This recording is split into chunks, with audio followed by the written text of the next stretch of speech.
Olá pessoal, PC Concursos, tudo bem? O tema agora, negócios jurídicos. Nós vamos estudar como se formam, como se criam, como são válidos os negócios jurídicos, em que situações eles podem ser revistos, revisionados, anulados e perderem os seus efeitos. O tema da aula, portanto, são negócios jurídicos e pensemos os negócios jurídicos, em linhas gerais, como um contrato, como um pacto, como uma negociação feita entre duas ou mais pessoas. Num contrato de compra e venda, num contrato de doação, de permuta, de locação, nos contratos dos mais variados. Eles encerram negócios jurídicos. E esses negócios jurídicos que estão à mercê de todas essas variantes que aqui nós colocamos. A começar do artigo 112 e do artigo 113, que nos tratarão ou que nos remeterão aos critérios de interpretação. O artigo 112 do Código Civil tem uma importante informação. Nas declarações de vontade, mais vale a intenção nelas consubstanciadas do que o sentido literal das palavras. O que esse artigo 112 quer nos mostrar é que entre uma divergência do que o que está escrito no contrato, no negócio, e do que aquilo que foi querido, vale aquilo que é querido, vale aquilo que é buscado, vale o fim almejado. Exemplo. Alguém foi contratado para fazer um contrato de locação. Fulano, faça um contrato de locação para mim, um advogado, para fazer um contrato de locação entre João e José. Então ele faz um contrato de locação e faz a sua minuta. Aí depois o João e o José resolvem, ao invés de alugar o imóvel, vendê-lo. E aquele advogado faz um Ctrl+C, Ctrl+V, um cola-copia. Colou o contrato e copiou o contrato. Para aproveitar a qualificação das partes, para aproveitar a qualificação do imóvel, que é muito chato ficar descrevendo o imóvel no contrato, ele fez assim. Só que ele esqueceu de mudar o cabeçalho. O contrato permanece sendo chamado de contrato de locação. E embaixo, os dizeres estão: João compra o imóvel de José pelo valor de tanto, que será pago à vista, numa única parcela, que se emitirá na posse a partir de então, que será registrado quando as partes assim deliberarem. Todos os requisitos do contrato são de compra e venda, porque aquilo era o querido. Mas o nome do contrato lá em cima está locação. Pelo artigo 112, não há dúvida, vale aquilo que foi querido, e não aquilo que foi escrito. Trata-se de mero erro material, mero erro secundário, que não ilide a real intenção das partes, a famosa verdade querida pelas partes. Essa é uma regra muito importante do artigo 112, que é complementada pelo artigo 113, que declara que nas declarações de vontade, nos negócios jurídicos, há de se levar em conta a boa-fé e os costumes que regem aquela localidade em que foi realizado o contrato. Duas importantes afirmações daqui se depreendem. A boa-fé, hoje, não é apenas mais um auspício, não é apenas mais uma regra moral, não é apenas algo ético, é algo jurídico. Com base no ferimento do princípio da boa-fé, consequências jurídicas graves sobrevêm. Contratos podem ser revisionados e até anulados se carecerem de boa-fé por uma das partes. E também, exatamente por conta da boa-fé, é que o juiz deve levar em consideração, quando julga um contrato, as circunstâncias da localidade. O local, os costumes daquela região, também são critérios de interpretação dos contratos, dos negócios jurídicos. Isso é a tônica do artigo 113. E uma outra importante consideração é a seguinte: quem cala consente? No direito civil, quem cala consente? O artigo 111 nos dá as respostas sobre isso. O artigo 111 perfere a seguinte posição: o silêncio, a rigor, não produz efeitos jurídicos, salvo quando as partes assim deliberarem ou pelas circunstâncias for possível que assim cheguemos à conclusão. Portanto, no primeiro momento, o silêncio é um nada jurídico. Eu te faço uma proposta: quer vender um carro para mim? Se você ficar em silêncio, isso é um nada. O contrato não existiu. Porém, eu te notifico. Somos condôminos. Nós dois somos condôminos na mesma área. E você tem a preferência em adquirir esse imóvel da minha parte. Você tem preferência na aquisição da minha parte. E eu te notifico dizendo: meu querido, eu vou vender a minha parte do imóvel. Você tem intenção em comprá-la? O valor é de R$500 mil. Você tem 5 dias para se manifestar. O silêncio significará que você não tem interesse e vou vender para outro. Pelas circunstâncias, o silêncio passou a ser reconhecido como manifestação de vontade. Então, se te perguntarem numa prova, num concurso, O silêncio tem efeito jurídico? A rigor, não. Num primeiro momento, não. Porém, terá efeito jurídico se a lei assim disser ou se as circunstâncias fizerem assim presumir. A lei só declara efeitos jurídicos ao silêncio de forma muito excepcional. Por exemplo, a aceitação da herança. Para que você aceite uma herança, basta você ficar quieto. A aceitação implica em silêncio. Já a renúncia da herança tem que ser expressa, manifestação expressa. Circunstancialmente, o silêncio tem efeito jurídico pela lei. Circunstancialmente, o silêncio tem efeito jurídico pelas situações envolvendo no negócio. No entanto, a rigor, na maioria das vezes, o silêncio é um nada jurídico. Leia o artigo 111 que ele vem nessa toada, nessa conclusão. Outro detalhe importante. Uma coisa é o negócio jurídico existir, outra situação é ele valer e outra situação ainda, uma maior vertente, é ele produzir efeitos. Para que o negócio exista, são necessários 3 elementos: manifestação de vontade, consentimento e interesse negocial. O negócio só vai existir se existir proposta. Não fica só na parte de vontade. É necessário que essa vontade seja manifestada. Eu quero comprar. Quer comprar de mim? Eu quero alugar. Quer alugar de mim? A proposta é a base inicial de qualquer negócio jurídico. Mas a proposta sozinha não basta. O casamento, por exemplo, embora seja um contrato muito peculiar, ele é um contrato. Quer casar comigo? Se não houver essa oferta, o casamento não vai rolar. Porém, só a manifestação de vontade, só a oferta são insuficientes. Além dessas, é necessário o consentimento, a outra parte. Quer casar comigo? Não. O contrato não vai se realizar. Quer vender? Não vendo. Quer alugar? Não alugo. Manifestação de vontade e consentimento perfazem o início do negócio. Criam um negócio. Esse negócio que tem de ter um interesse negocial. O buscado pelas partes é efetivamente um negócio verdadeiro, um negócio válido, um negócio pretendido. Não fica apenas na brincadeira, não é apenas em tons jocosos, é tons efetivos. Queremos o negócio e buscamos o negócio. Porém, uma coisa é o negócio existir, outra é ele valer. Os requisitos de existência dos negócios são doutrinários. E, por extensão, a doutrina que prega diferente do que eu estou apresentando para vocês, que traz de forma diferente do que eu estou apresentando para vocês. Mas, basicamente, quase todas elas seguem essa mesma premissa. Os negócios, para existirem, precisam de proposta, de aceitação e de um interesse negocial. Agora, para valerem, aí já é uma outra dimensão. De repente, eu faço um contrato que você aceita para matar alguém. Esse contrato existiu, proposta, aceitação, mas ele não vale. Ele não vale porque o seu objeto é ilícito. E aqui nós entramos numa segunda dimensão, os requisitos de validade do negócio. E esses são legais. Esses requisitos de validade estão previstos pela legislação. E estão lá no artigo 104 do Código Civil. A validade do negócio jurídico requer agente capaz, maior de 18 anos, que não tenha nenhum tipo de privação. Lembro que estudamos lá nas partes das incapacidades, a incapacidade absoluta e relativa? Pois bem, se o indivíduo que faz o contrato for absolutamente incapaz, não vale o negócio se ele não estiver devidamente representado. Se o indivíduo que faz o negócio for relativamente incapaz, não vale o negócio se ele não estiver devidamente assistido. O objeto tem de ser lícito, tem de ser possível. Eu contratei com você, com uma agência de turismo, uma viagem para a Lua. É lícito viajar, mas para a Lua é impossível fisicamente fazer-se essa viagem. Esse contrato é nulo.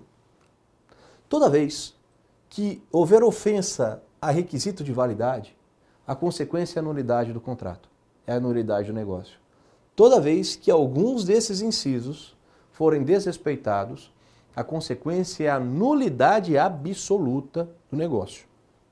E será nulo o negócio se o agente não for capaz, se o objeto não for lícito, não for possível, não for determinado, e se a formalidade do contrato, o jeito do negócio, não for aquele previsto pela legislação ou proibido pela legislação. Só adquiro bens imóveis é a forma prescrita mediante escritura pública registrada em serviço de imóveis.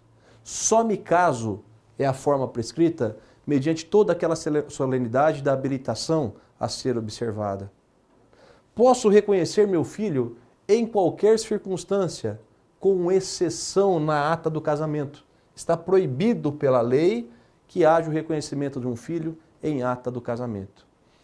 Preenchidos e respeitados esses elementos, nós teremos um negócio que existe e que vale. Porém, se alguns desses incisos não for observado, poderemos até ter um negócio que existe, que, no entanto, não vale. E reafirmamos, todos esses negócios havidos com ferimento às validades conduzem a um negócio nulo de pleno direito.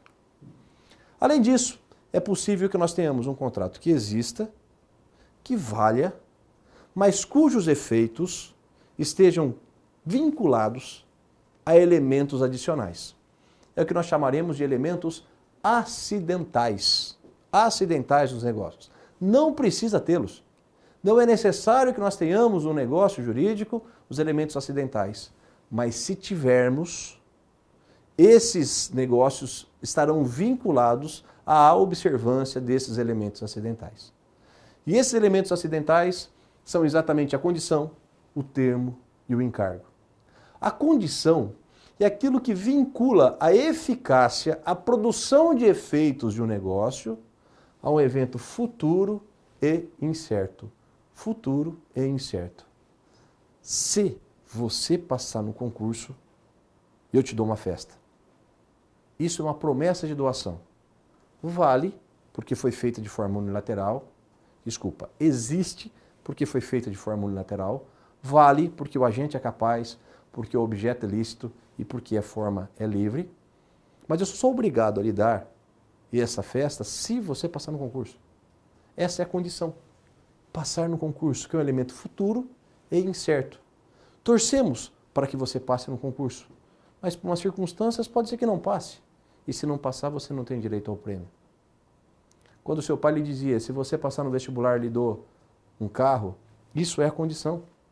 Para ter esse bem, você precisa passar no vestibular. Essa condição, então, com o perdão da redundância, condiciona a eficácia do negócio ao respeito, ao implemento dessa condição. Um outro elemento, porém, tem que ser futuro e incerto. Se for certo, não é condição, é uma outra coisa. Por exemplo, o termo. Olha como é diferente eu dizer, se você passar no concurso, eu lhe dou uma festa. No dia 20 de dezembro, eu lhe dou uma festa. Mudou completamente. Porque o se você passar é incerto. Agora, no dia 20, é certo, ele vai chegar. Isso é termo. Quando nós fixamos prazo, isso é o termo. O dia que nasce e o dia que termina o prazo. O meu prazo termina no dia 20 de dezembro, que eu serei obrigado a lhe dar uma festa. E também, diferente do termo e da condição, é o encargo. Olha como muda. Eu vou te dar uma festa, mas chama meu irmão para ir junto. A condição sua é chamar meu irmão para ir junto. O dinheiro da sua festa já está aqui. Não está condicionado a um elemento futuro, não está condicionado a uma data futura, já está aqui. No entanto, você tem o encargo, a obrigação, a contraprestação de chamá-lo. Se você não o chamar, não vale o negócio. É desfeito. Lembram lá quando a gente via no jornal? Velhinha deixa todo o seu patrimônio para um cachorro? Não é isso, não pode ser isso. O cachorro não tem personalidade civil, ele não pode ser proprietário. Geralmente o que acontece é o seguinte, essa senhora deixou o patrimônio para alguém com o encargo de cuidar do cachorro. Se o indivíduo cuidar do cachorro, a doação é dele, o testamento é dele, a herança testamentária é dele. Se não cuidar do cachorro, perdeu. Esses elementos são o que nós chamamos de elementos acidentais, não precisam estar nos negócios. No entanto, se constarem nos negócios, o efeito dos negócios fica a ele vinculados. E mesmo assim, mesmo que nós tenhamos um negócio que vale, que exista, é possível que esses negócios sejam no futuro privados de efeitos por circunstâncias de anulabilidade, já não é mais nulidade, são anulabilidades, também chamadas de nulidades relativas. E essas anulabilidades podem acontecer quando sobrevier algum vício de consentimento. O meu consentimento para o negócio estava viciado, não foi de forma livre e espontânea. Havia algo que o impedia. E esses vícios de consentimento são o erro, o dolo, a coação, o estado de perigo, a lesão e a fraude contra credores, que é chamado de vício social. No erro, eu me engano sozinho. Ninguém me enganou. Mas eu tive uma falsa interpretação da coisa. Exemplo de doutrina, o cara entra numa joalheria e compra um anel muito caro, uma aliança muito cara, para dar de presente para sua namorada. E por que a aliança é de uma joalheria famosa? E por que essa aliança é cara? E por que essa aliança é dourada? O indivíduo acha que aquela aliança é de ouro. E então ele presenteia a sua namorada com essa aliança. Ao que ele descobre que a aliança era uma bijuteria. Ninguém o enganou. Não foi a dona da loja que disse isso é ouro. Ele se enganou sozinho pelas circunstâncias, mas isso é erro. De difícil prova. Esse erro tem que ser substancial, tem que ser essencial. Tem que ser um erro que seja justificável. Pessoas de meridiana clareza também errariam tal como ele errou. Se assim for, o negócio pode ser anulado. Ele existe, ele vale, ele produz efeitos e deixa de produzir efeitos depois. Dono da loja, estou te devolvendo a aliança, me devolve o dinheiro. Estou desfazendo um negócio que existiu e que foi válido, porque o meu consentimento estava viciado. Se eu soubesse que não era ouro, eu não teria comprado. Na mesma perspectiva, existe o dolo. A diferença é que no erro eu me engano sozinho. No dolo, me enganam. No dolo existe a sacanagem. O dolo, basicamente, é o artigo 171 do Código Penal, é o estelionato. É alguém induzir-me ao erro para ter vantagem. É a famosa publicidade enganosa, lá do Código de Defesa do Consumidor. É quando me oferecem algo que não podem entregar, que sabem que não é aquilo. E por muito maior razão, eu posso anular o negócio. Ora, se eu posso anular o negócio quando eu erro sozinho, imagine se alguém me enganar. Com maior razão, então, eu poderia anulá-lo. Na coação, eu sei que eu estou fazendo coisa que eu não quero, mas eu estou com medo. Exemplo já arcaico de doutrina. O menino engravida a menina e o pai diz, você casa ou você morre. E o cara, então, com medo da morte, acaba se casando. Ele não quer se casar. Ele sabe que ele não quer se casar, mas ele está sendo pressionado. Se não houvesse a situação de pressão, ele não casaria. Portanto, ele realiza o negócio jurídico sob premente pressão, sobre pressão manifestada por outro. Ele sabe que está fazendo aquilo que não quer. No erro e no dolo, não. No erro e no dolo, ele imagina que está fazendo uma coisa e está fazendo outra. Na coação, ele sabe exatamente que ele não quer, mas ele não tem opção porque ele está com medo. No estado de perigo. No estado de perigo, por circunstâncias, alguém se beneficia do meu risco. Imaginemos que minha filha estivesse se afogando, eu digo, pelo amor de Deus, quem salvar a minha filha, eu dou minha fazenda. O cara pula na água, salva a minha filha, traz minha filha sã e salva e fala, agora eu quero a fazenda. Notem, não é ele quem estava afogando minha filha. Se fosse ele que estivesse afogando minha filha, seria coação. As circunstâncias criaram essa necessidade. Porém, ele se aproveita dessa necessidade. Eu jamais ofertaria a minha fazenda para alguém se não fosse para salvar a minha filha naquelas circunstâncias. E o exemplo shakespeariano, quando aquele famoso rei da obra de Shakespeare diz, meu reino por um cavalo, meu reino por um cavalo. O seu reino está sendo invadido pelos seus inimigos e, em ato de desespero, ele sugere a troca do reino dele por um cavalo para que ele possa fugir. Se ele não tivesse sob premente necessidade, em estado de perigo da sua vida, ele não teria feito a sugestão dessa permuta. Um reino, não vale um cavalo. A desproporção dos valores podem induzir na anulação do negócio. Como também na lesão. Aproveitando-me de circunstância, faço um negócio muito vantajoso a mim e extremamente desvantajoso a outro. O cara precisa vender a casa dele, que vale 1 milhão, para fazer cirurgia da filha. E eu ofereço 400 mil, 300 mil, aproveitando-me da circunstância para ter um benefício econômico desproporcional. Em todas essas circunstâncias, existe a anulação do negócio. É por isso que não vale o cheque calção. Isso não apenas hoje é matéria civil, como inclusive é matéria penal, é crime. Muitos hospitais, muitos planos de saúde somente aceitavam a internação de determinadas pessoas se antes da internação elas dessem um chamado cheque calção. Um cheque preparado com antecipação, com valores às vezes muito maiores do que os valores da própria internação. Isso porque, olha, se você resolver não pagar, o cheque já está aqui. É crime. A cobrança desse cheque é crime do Código Penal. Tem tipo específico, porque esbarra exatamente ou ou outra circunstância. Ou é estado de perigo, ou é lesão. Se o indivíduo estivesse plenamente cônscio da desproporção daquele cheque que ele está apresentando, ele não o faria. Veja, eu não estou dizendo que não é devido valor pela internação, é. Não estou dizendo que não é devido dar uma contraprestação para aquele rapaz que salvou minha filha, é. Mas é necessário que isso seja razoável e ponderado. Os exageros, os manifestas desproporções é que devem ser combatidos. Não à toa, o artigo 157, parágrafo 2º, e remeto vocês à leitura depois, 157, parágrafo 2º do Código Civil diz: o juiz não anula o negócio se forem refeitas as suas bases, se os valores forem rediscutidos e passarem a serem proporcionais.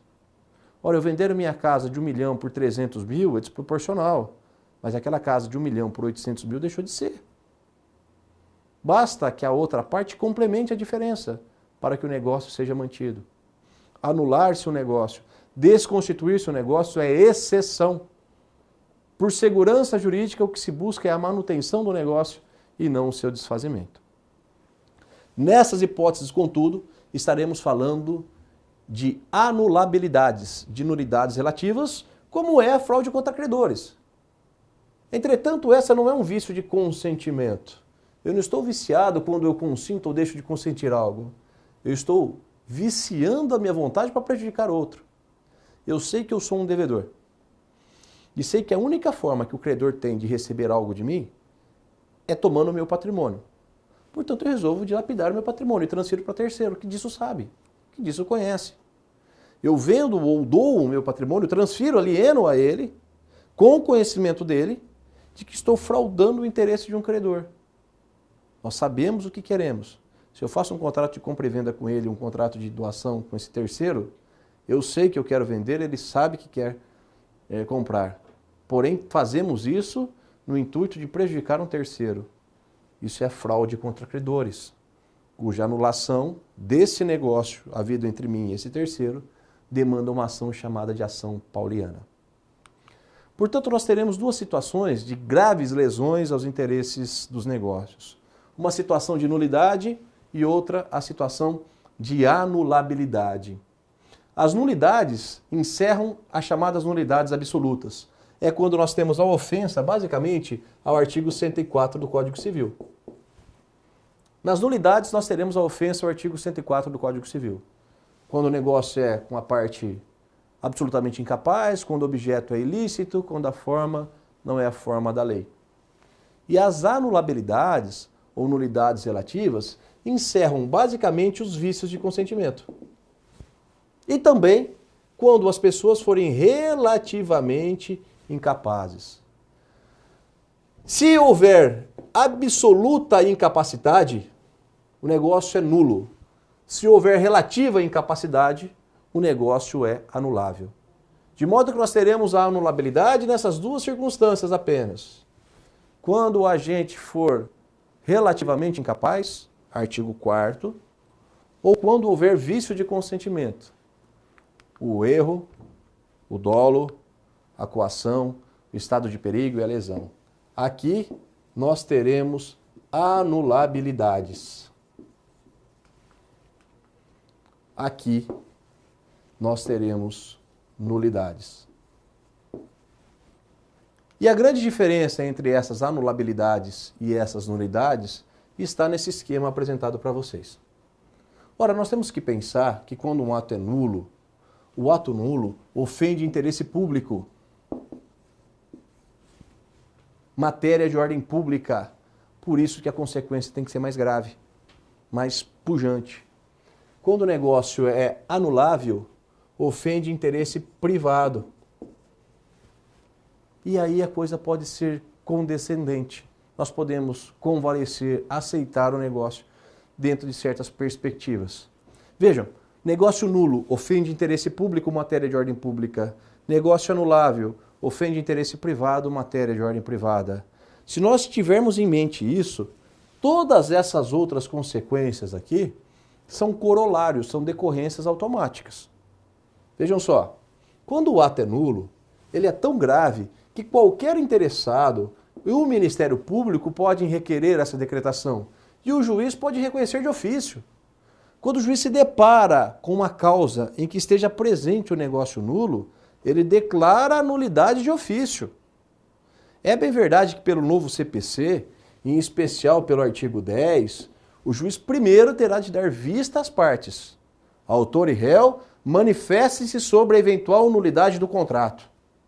Mas ele pode reconhecer de ofício. Agora, nos negócios anuláveis, não. Só os interessados é que podem pleitear isso. Vamos imaginar que eu tenha me casado sob coação. Negócio anulável. Pô, mas eu gostei, tá legal o casamento. Deixa o barco seguir. Sabe aquela joia que eu comprei achando que era de ouro e era de bijuteria? Eu dei para minha namorada e ela achou espetacular. Deixa lá então. Como é que o juiz vai decretar de ofício a anulabilidade do negócio sob erro, sob coação? E eu ofereci minha fazenda para aquele cara salvar minha filha. E acho justo dar a fazenda. Porque não que a vida da minha filha valha a fazenda ou deixe de valer, não é isso. Mas pelas circunstâncias, eu acho justo e razoável que o indivíduo fique com a minha fazenda. Até porque eventualmente eu tenho outras, vai. O que o juiz tem com isso? O que o Estado tem com isso para interferir nesse negócio? Assim, se o negócio for nulo, o juiz pode reconhecer de ofício. E qualquer parte interessada, inclusive o MP, pode pleitear essa nulidade. Se for anulável, somente o interessado é que pode requerer. O juiz não pode decretar de ofício. O convalecimento e a confirmação são coisas que podem ser analisadas em conjunto. Se o negócio é nulo, nulo ele será sempre. Ele não pode convalecer. Ele não pode produzir. Convalecer vem lá da medicina mesmo, né? Aquele cara que está convalescente. Ele estava muito doente, ele está sarando, até que ele se recompôs totalmente. Negócio nulo é uma marca na testa. Negócio nulo é uma marca indelével. O que é nulo sempre, sempre será. Nunca convalesce. Não posso confirmar um negócio nulo. Vou dar um exemplo aqui gritante para vocês. Imaginemos que alguém se case com sua irmã sem saber. O artigo 1521 do Código Civil, 1521, diz que não podem se casar os irmãos. E aí eu casei com a minha irmã, aqueles enredos de novela mexicana, vai? Casei com a minha irmã e depois eu descubro que ela é minha irmã. Portanto, meu casamento é nulo. Ele não vale. A lei proíbe. E eu não posso virar para o juiz e dizer, mas a gente já está casado mesmo, vamos seguir casados. Não posso. Porque esse é um ato nulo, é um negócio nulo. E o negócio nulo não pode ser confirmado. Não pode convalecer. Não pode produzir nenhum tipo de efeito. Ao passo que o negócio anulável, sim. Olha, eu comprei aquela aliança de bijuteria, mas eu quero manter o negócio. Eu me casei sob coação, mas eu quero ficar casado. Aqui não posso produzir efeitos. Aqui, se eu quiser, eu produzo efeitos. Uma vez que o juiz decrete a nulidade do negócio, a sentença tem efeito estoque. O negócio que é nulo sempre, desde quando ele foi criado. E não vale desde então. A cláusula que seja nula é nula desde quando o contrato foi assinado. Por isso que quando o juiz dá a sentença aqui, reconhecendo a nulidade, apaga o passado. Porque não pode convalecer nem ser confirmado. Já no negócio anulável, só vale para o futuro a sentença. O que foi feito aqui valeu. É a sentença ex nunc. As nulidades podem ser alegadas a qualquer momento porque elas não convalecem, portanto são imprescritíveis. As anulabilidades, em regra, têm que ser alegadas em 2 anos, com exceção do artigo 178, que fala de 4 anos. Eu sou vítima de uma fraude contra credores. Se em 4 anos eu não pleitear a anulação desse negócio, o negócio convaleceu. O meu devedor fraudou-me deliberadamente. Ele transferiu o patrimônio para terceiros com o intuito de me fraudar. No entanto, eu tenho 4 anos decadenciais para propor essa ação pauliana, a ação de fraude contra credores. Se eu não a propuser nesse prazo, convaleceu. O negócio foi confirmado.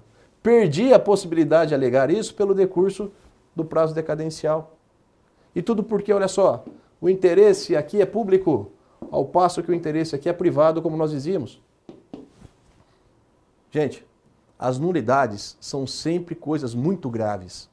As anulabilidades são coisas razoavelmente graves e que podem ser toleradas. Essa é uma diferença bastante significativa. Vamos ficar por aqui por enquanto. Na sequência, nós vamos falar de prescrição e decadência.